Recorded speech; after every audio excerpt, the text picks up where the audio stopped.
Hello everyone, welcome to the mental lab. आज की इस वीडियो में हम बात करेंगे lost connection book by John Hari की बुक समरी, और मैं आपको इसके अंदर इनसाइट्स बताऊंगा और ओवरव्यू दूंगा इस बुक में क्या कहा गया है। तो सबसे पहले पार्ट 1 में कहा गया द बॉन्ड, एक मैजिक स्टिक को एक रिसर्च करी गई, उसके अंदर ना पेशेंट्स पे एक बॉन्ड स्टिक की वजह मदद से वो कहा गया जैसे जादू, तुम ठीक हो रहे हो, तो वो ठीक हो जाते थे बिना किसी मेडिसिन के। तो इसे कहते हैं द प्लेसबो इफेक्ट, यानी कि जब हम लोगों को विश्वास हो जाता है, कोई भी सामने वाला विश्वास दिलाता है कि वो ठीक हो रहा है, तो वो ठीक हो जाते हैं। जैसे कि हम एग्जांपल ले सकते हैं, कोई हम किसी तांत्रिक के पास जाते हैं, किसी के बाद वो हमें कुछ करता है जिसकी वजह से हमको लगता है कि हम ठीक हो रहे हैं और फिर हम ठीक भी हो जाते हैं। तो उसके बाद ये बताएगा जो जितने भी जो हमारे डिप्रेशन एंजाइटी के ड्रग्स होते हैं, मेडिसिन होती हैं, किसी काम की नहीं होती। ये सब कंपनीज के जो होते हैं, बड़ी बड़ी ऑर्गेनाइजेशंस के साथ टाइप्स होते हैं, वो उन रिसर्च को दिखाते हैं जो वो चाहते हैं। बहुत सारी फंडिंग डोनेशन देते हैं, जिसकी वजह से ये सब मिली भगत होती है।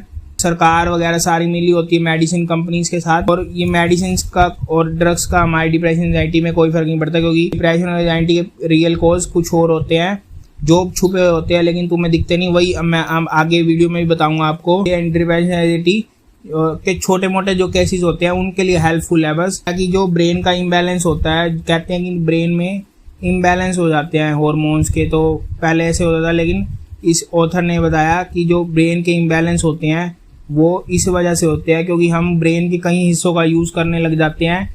जैसे स्ट्रेस एंजाइटी वाले हिस्से का ज़्यादा यूज़ करने लग जाते हैं तो वो बड़ा हो जाता है, बाकी हिस्से दूसरे छोटे हो जाते हैं। ऐसी प्रीफ्रंटल कॉर्टेक्स होता है। तो ब्रेन में इम्बैलेंस हार्मोन्स का, न्यूरॉन्स का तभी होता है क्योंकि जिस चीज़ का हम ज़्यादा यूज़ करेंगे तो उससे इम्बैलेंस हो जाएगा।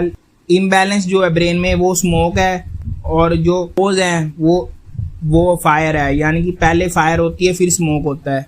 उसके बाद जब ग्रीफ एक्सेप्शन में ये बताया गया कि जो ग्रीफ होता है, हमें किसी के जैसे अगर हमारा कोई पार्टनर मर जाता है तो हमें बहुत दुख होता है। वो इसलिए होता है क्योंकि हमने उनसे प्यार करा था, जिससे अगर हम प्यार करेंगे तो उतना ही दुख हमें होता है उसके जाने के बाद। और इंसान ग्रीफ में और डिप्रेशन एक जैसा ही होता है। अब सीधा आ जाओ disconnection, 9 cause of depression and anxiety.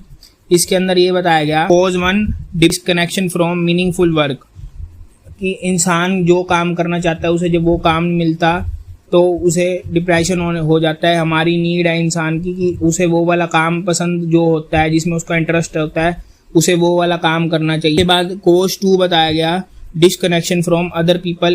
इसमें बताते हैं हम आज के इस टाइम में सोशल मीडिया का यूज़ करते हैं, यूट्यूब, फ़ोन,